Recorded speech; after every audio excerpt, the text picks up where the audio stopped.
cho ghé đây, mượn bờ vai mỗi ngày. Lúc bấp bênh rối bời, lúc chán chê cuộc đời, chuyện tôi muốn nói đây về những ngày đắng cay, những giấc mơ không thành, những giọt nước mắt long lanh. Chào em, mừng em đến với Tự Tình Lúc Không Giờ. Nếu em hiểu tình yêu là chiếc lá xanh tươi, chắc em sẽ hiểu nỗi đau mùa lá rụng. Và ngày hôm nay phòng khách của chúng ta đón nhạc sĩ, ca sĩ Trịnh Thăng Bình. Em chúc mừng anh là cái chuỗi dự án của anh hiện tại đang khởi động, nhưng mà cũng nhận được rất là nhiều tình cảm của mọi người. Thì chắc chắn là khi mà anh đặt hết tâm huyết cho những câu chuyện của thanh xuân gửi qua nhạc nè, xong rồi qua những MV, anh cũng mượn một chút tình cảm của mình và câu chuyện riêng của mình để tiếp cận đến mọi người, phải không? Thật ra thì nếu mà nói là mình hay tự mượn những câu chuyện của mình để mình sáng tác ra những ca khúc của mình á, thì nó cũng hơi khổ tâm một tí là vậy. Thì mọi người sẽ nghĩ là chắc ông này yêu nhiều lắm, ông này có nhiều người yêu lắm, cho nên là cứ rất là nhiều bài hát, mỗi bài hát là một câu chuyện khác nhau, thì chắc là một bài hát là một cô người yêu khác nhau. Tưởng như vậy mà thật ra là thật, đúng không? Đó không em ạ. Mình cũng không nên như vậy nha. Đối với Thăng Bình á, những cái trải nghiệm trong tình yêu của mình góp nhặt được trong cái cuộc sống của mình đó, thì nó ra những ca khúc của mình. Và cũng có những lúc là những câu chuyện trong cuộc sống hay mình đã từng nhìn thấy điều đó, hoặc là cũng có những câu chuyện rất nhỏ trong một mối tình được viết ra thành những ca khúc riêng biệt. Đó là những cái gì mà những sự chân thật nhất của mình suy nghĩ về tình yêu, những câu chuyện mà mình thật nhất mà mình biết. Anh nghĩ là chắc là cũng sẽ có nhiều người đồng điệu với điều đó. Không biết là nhiều người hay không, mà em thấy là mấy chục triệu người đã nghe đi nghe lại những ca khúc của anh, ví dụ như là Người Ấy hoặc là Khác Biệt To Lớn. Ở gần đây là cái Khác Biệt To Lớn đã ra phần 2 rồi không anh? Khác Biệt To Lớn vừa ra phần 2 ngày 10 tháng 6 vừa qua. Ngày 10 tháng 6 vừa qua. Cái điều điểm chung em tìm thấy giữa không gian trầm lắng của Tự Tình và những ca khúc của anh á, là luôn có những đối thoại. Mà đối thoại đó cứ tưởng rằng đối thoại với người cũ, đối thoại với lại những cái chuyện đã qua, nhưng hầu như thật sự ở điểm cuối cùng mà chúng ta gặp mặt đó chỉ là đối thoại với chính mình, là tự vấn chính mình là thật ra lúc đó mình có sẵn sàng chưa, mình có ngốc nghếch quá không, nếu mà bây giờ gặp lại thì mình có hành xử khác không. Thì những lá thư mà gửi về cho chương trình đó cũng mong gặp được những vị khách mời hay trăn trở như anh. Phải hẳn người ta phải trăn trở, hẳn người ta phải ghi dấu, phải quan sát, phải nhìn, phải ngắm, phải nghĩ về nỗi đau của người khác nhiều, thì mới có thể đối thoại được qua chữ một cách suôn sẻ, lành mạnh và nó tự nhiên như thế. Nên hôm nay là em xin phép được đọc cho anh nghe một lá thư rất ngắn thôi.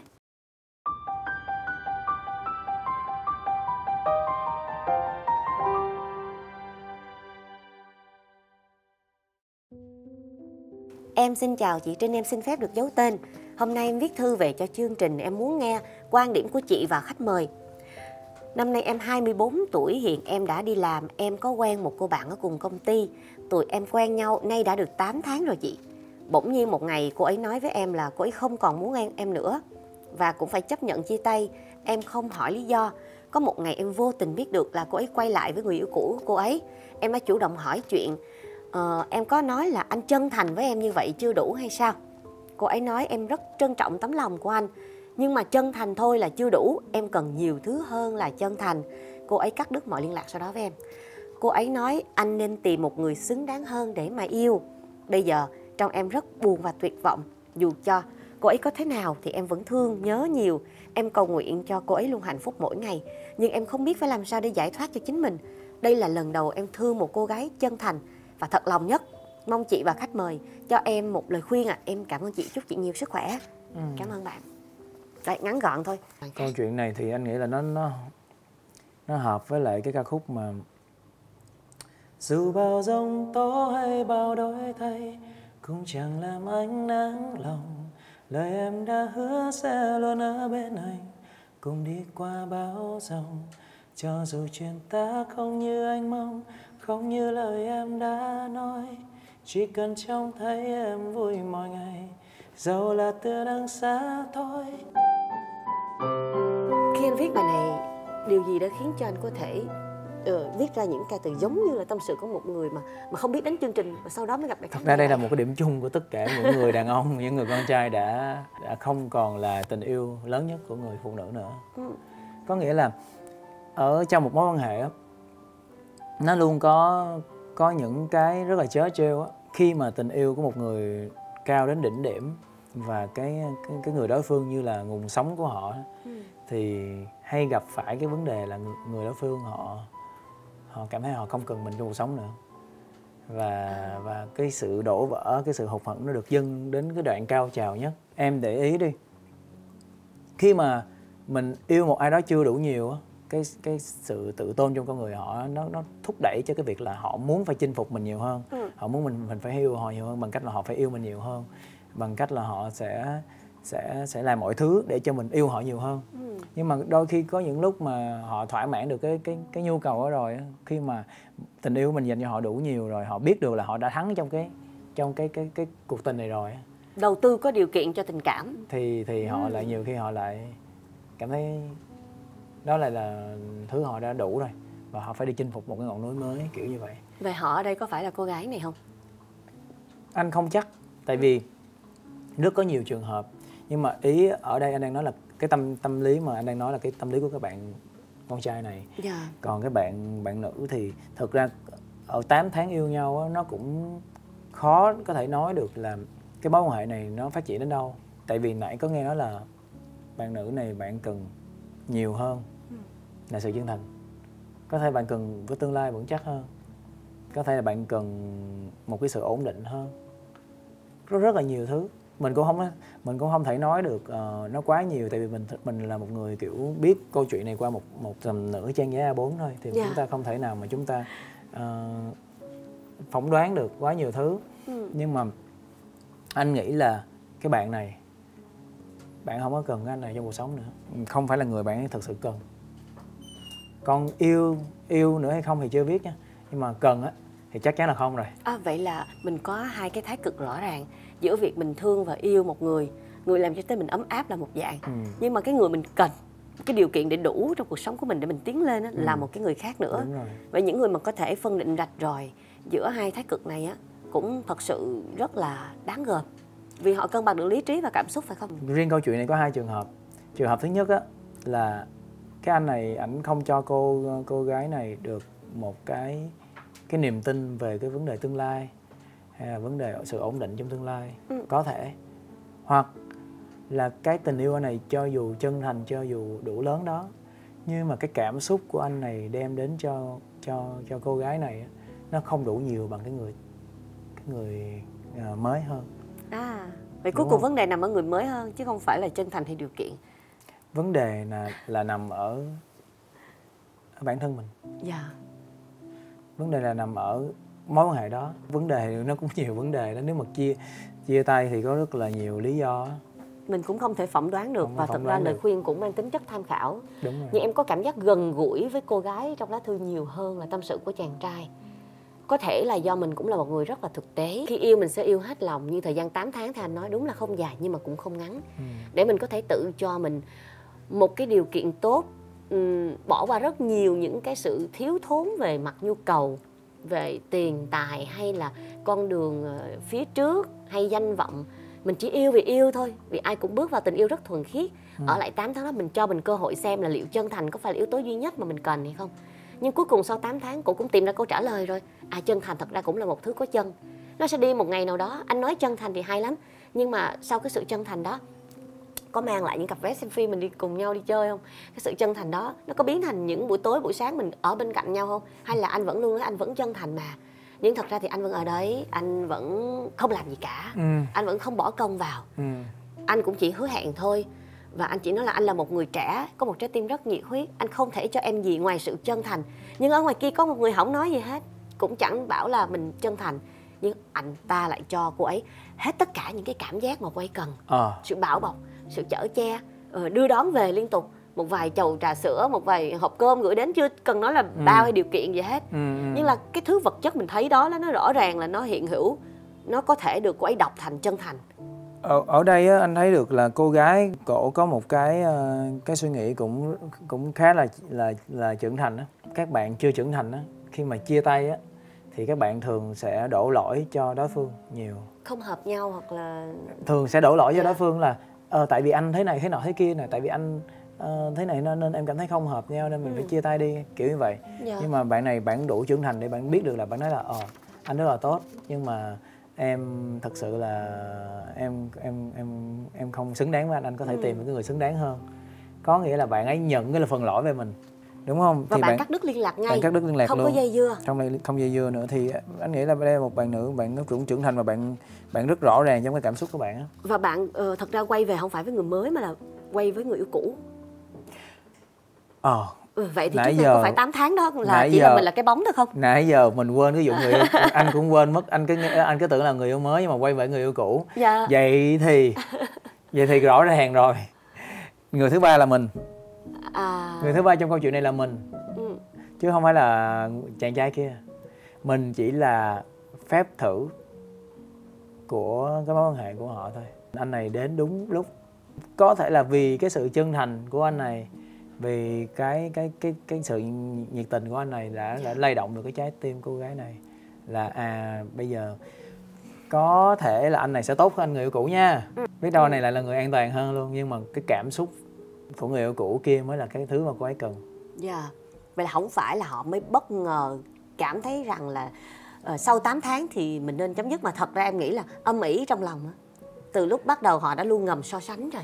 Ở cái trạm dừng chân này, cổ chỉ ở cái trạm ga này để chờ chiếc xe lửa đến đón cổ.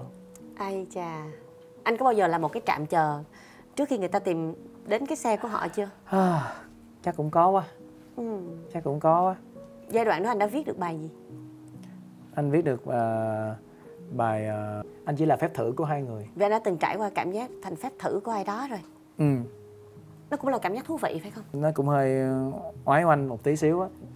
Nhưng mà đôi khi nghĩ lại nó cũng là một cái trải nghiệm thú vị.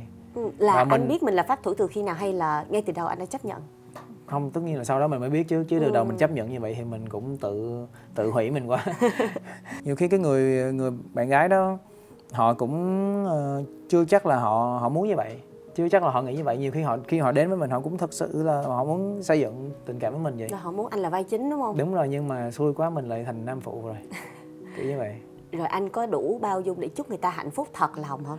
Thực ra một điều nha, nếu như mà mình đã là cái người đến sau, tình yêu thật sự của họ không dành cho mình thì rõ ràng mình là người ngoài rìa, mình là người thứ ba rồi. Thì cái tâm lý của mình, thứ nhất là mình sẽ hơi quê một tí xíu. Tất nhiên mình buồn cũng phải buồn đó, nhưng mà mình cũng sẽ phải thật tâm một chút, mình chúc phúc cho cái tình yêu chân thật của họ, vì mình tôn trọng họ và mình tôn trọng cái tình yêu của họ. Vậy là ai không được yêu mới là người thứ ba? Nói gì cũng không đúng, tại vì nếu mà mình nói là không được yêu thì mới là người thứ ba thì tội nghiệp cho những người bạn mà họ đang có mối quan hệ xong rồi cuối cùng người yêu của họ và bị phỏng tay trên hay là bị cắm sừng gì đó thì người yêu của họ lại biến họ thành người thứ ba thì tội họ nữa. Họ vừa bị mất tình yêu mà họ vừa bị gán là người thứ ba thì cũng không đúng. Dạ. Đúng không? Nhưng mà trong cái giai đoạn mà anh đã từng trải qua giống như bạn trai này từ rất trẻ đó, thì mất bao lâu để thoát được cái cảm giác là bị bế tắc và bị bỏ lại? Thật ra mình mất có khoảng tầm tuần thôi. Trời, nhanh dữ vậy. Tại vì mình là một người suy nghĩ rất là rõ ràng. Mình sẽ không thể ấm ức được. Khoan, thời gian đó anh có tìm phép thử mới không? Có nghĩa là giống như này liên tiếp? Không, mình tại sao mình phải tìm phép thử mới? Tại vì mình phải chiêm nghiệm về cái vấn đề đó chứ. Cái điều mà anh nghĩ anh sẽ khuyên cho bạn nam này á, thực ra thì bạn không có sai. Bạn đúng hết. Bạn yêu chân thành mà. Bạn yêu đúng cái người bạn yêu mà. Khi đó họ cũng đang là một người là độc thân mà. Thì bạn không có sai cái gì hết á. Cái sai ở đây chỉ là bạn đầu tư cái tình yêu vào sai người thôi. Là all in tất cả vô một người. Thì giống như là ở chứng khoán thì người ta gọi là đầu tư sai mã đó.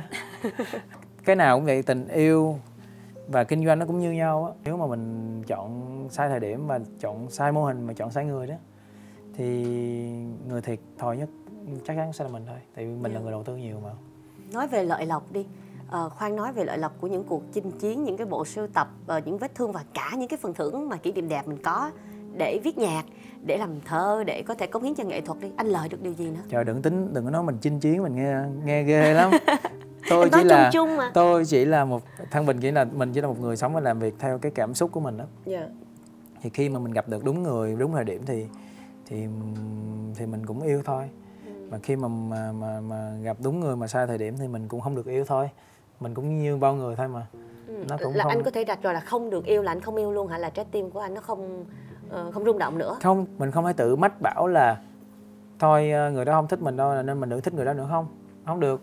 Cái tim mình nó không phải là máy móc mà muốn shut down là shut down, muốn on là on, muốn off là off. Câu chuyện là mình sẽ vẫn thích họ, vẫn quý trọng họ, nhưng mình không nuôi hy vọng. Có nghĩa là có sự hiện diện của mình thì trái tim của họ cũng đã dành cho người khác rồi. Thì có phải là mình đừng nên nuôi hy vọng làm gì không? Em không biết phải làm sao để giải thoát cho mình. Đây là lần đầu em thương cô gái chân thành và thật lòng nhất. Anh có nghĩ chữ nhất này nó tuyệt đối không?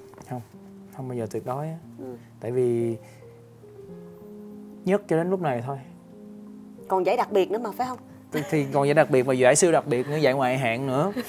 Tại vì chúng ta sẽ không thể nào biết được mình yêu ai nhất cho đến khi những ngày cuối đời của mình bắt đầu mình suy nghĩ lại cuộc đời của mình á. Lúc đó mình mới tính được.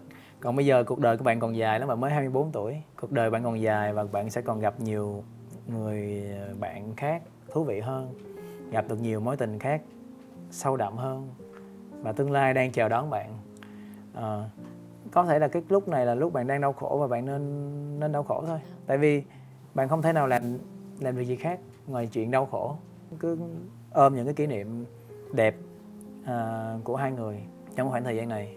Hãy nhớ những kỷ niệm đẹp đó và từ từ mình sẽ gấp nó lại mà cất nó vào trong một góc nào trong ký ức của mình. Mà mình lại tiếp tục làm việc và mình sống tiếp cuộc đời của mình thôi. Cảm xúc đó nó cũng sẽ hết. Tại vì cái cảm xúc đó là cảm xúc một hướng. Cảm xúc một hướng là có nghĩa là chỉ có mình bắn tín hiệu tình yêu qua bên đó thôi, và cái phản hồi nó không có.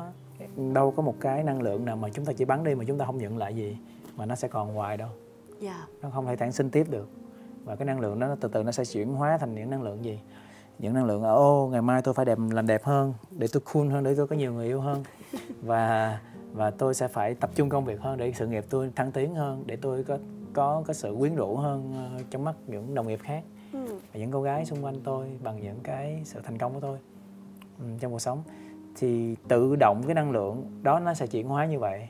Bạn cứ tin đi, bản thân Thăng Bình đó, cái lần mà mình đau khổ nhất về cái tình yêu đó, lại là cái giai đoạn mà mình thăng tiến nhất trong công việc của mình luôn. Tại vì lúc đó tất cả mọi năng lượng mình chuyển hóa. Sau khi mình thất tình thì mình chuyển hóa hết cái năng lượng đau khổ đó làm động lực để mình làm việc. Thì còn lẽ em chúc anh thất tình hoài để được thăng tiến ta. Thôi nha. Nói chung là trái tim này cũng đã đủ đau đớn rồi. Mình cũng đã khâu vá rất là nhiều những cái tổn thương rồi. Cho nên là thôi mình cứ nhẹ nhàng như thế đi. Trái tim mình nó không còn nhiều vốn liếng để mình có thể đặt cược nhiều nỗi đau nữa đâu. Tuy là đại gia nhưng mà đầu tư chứng khoán bây giờ cũng cẩn thận hơn, không all in vào một mã nữa đúng không ạ? Những gì mà anh Trịnh Thăng Bình gửi cho bạn và những chàng trai hay cô gái cảm giác như mình đang đơn phương, mình bị phản bội hay mình chỉ mình ôm vết thương, bạn biết nó không có lâu dài, nó chỉ là một giai đoạn thôi. Và ngoài giải nhất còn có những giải đặc biệt, giải ngoại hạng. Đây là những câu chuyện thật sự từ trái tim của một người từng trải. May mắn là chúng ta có một cái cơ chế tự phục hồi sau mỗi đêm, và chúng ta có một cái bản năng sinh tồn rất là lớn. Và nói cho cùng thì hy vọng mà anh Trịnh Thăng Bình nói giống như con dao hai lưỡi. Có khi hy vọng sẽ biến thành kỳ vọng, làm chúng ta đau khổ, làm chúng ta chờ đợi cái sự hồi đáp của người đó trong tuyệt vọng. Nhưng đôi khi nếu mà biết sử dụng con dao này để gọt giũa những cái mảng tối quanh mình, bạn có thể biến hy vọng đó thành một bức tranh rất đẹp. Nhưng mà không phải hy vọng về sự quay lại của người kia, mà hy vọng về hạnh phúc của chính mình trong tương lai, khiến cho mình hạnh phúc hơn, với một cái tôi lý tưởng hơn. Đúng rồi. Em rất là thích những gì anh chia sẻ hôm nay, nhẹ nhàng, từng trải, trầm ổn.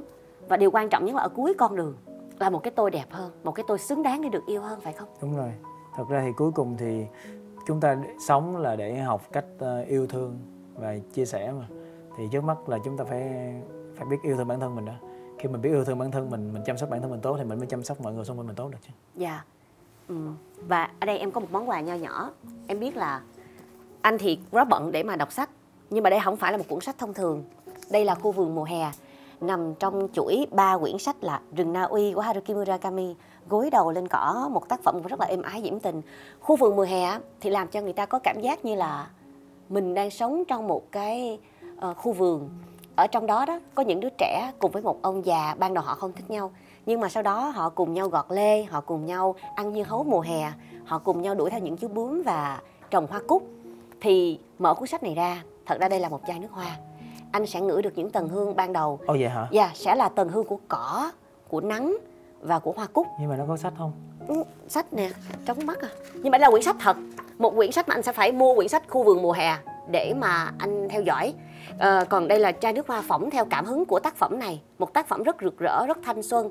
Sau này cụ già đó mất đi thì những đứa trẻ đó lớn lên vẫn giữ trong mình một trái tim của Khu vườn mùa hè. Em gửi tặng anh. Em, đây là của Nâu Nâu, chị Huỳnh Hải Ứng đã sáng tạo ra những mùi hương hay quá ha. Cảm ơn Nâu Nâu, cảm ơn Trinh. Mình có thể ngửi không? Dạ được ạ. Anh sẽ thấy được mùi ngọt đầu tiên, đó là mùi của dưa hấu và mùi của lê đó. Hay quá vậy. Em thử nha. Dạ. Dạ thương quá ha. Em thấy cái này nó hợp với anh dã man, vì trong anh dường như có những đứa trẻ và có cả một ông già rất là chiêm nghiệm nữa. Khu vườn mùa hè, right? Rất thích. Cảm ơn em rất nhiều. Vì nãy giờ những chia sẻ của anh quá tuyệt vời, nên hay là mình tiến đến luôn phần tiếp theo trong âm nhạc để cảm xúc này còn được giữ mãi đi. Ok, hát bài Sau bao năm đi ha. Sau bao năm. Tại sao lại là bài Sau bao năm? Thì cái bài mà nãy lúc nãy anh có hát mấy câu á. Dạ. Thì anh nghĩ là nó cũng phải phù hợp với bạn. Mình hát bài đó ha. Ok. Được không? Sau bao năm.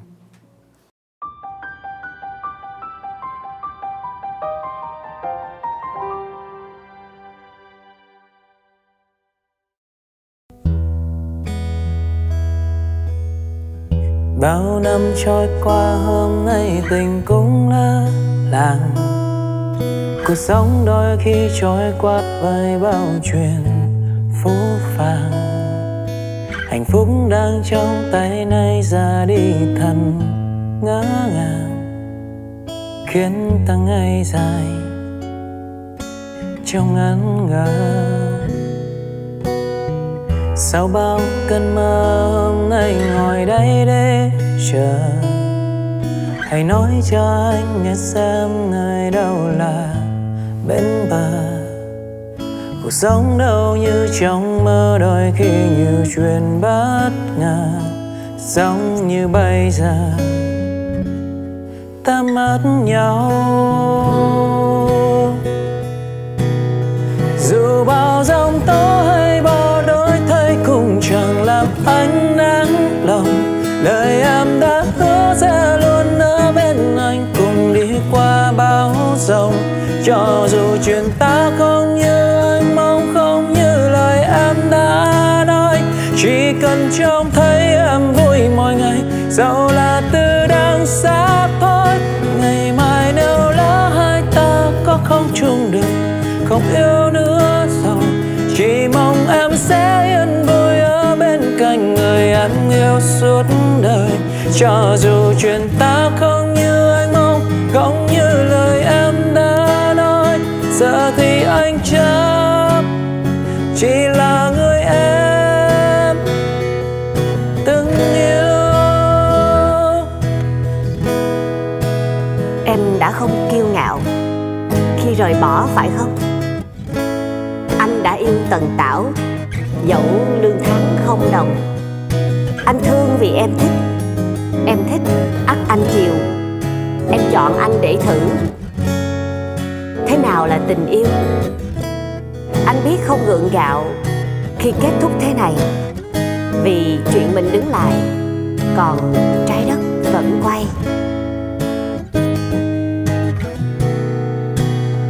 Dù bao giông tố hay bao đổi thay cũng chẳng làm anh nản lòng.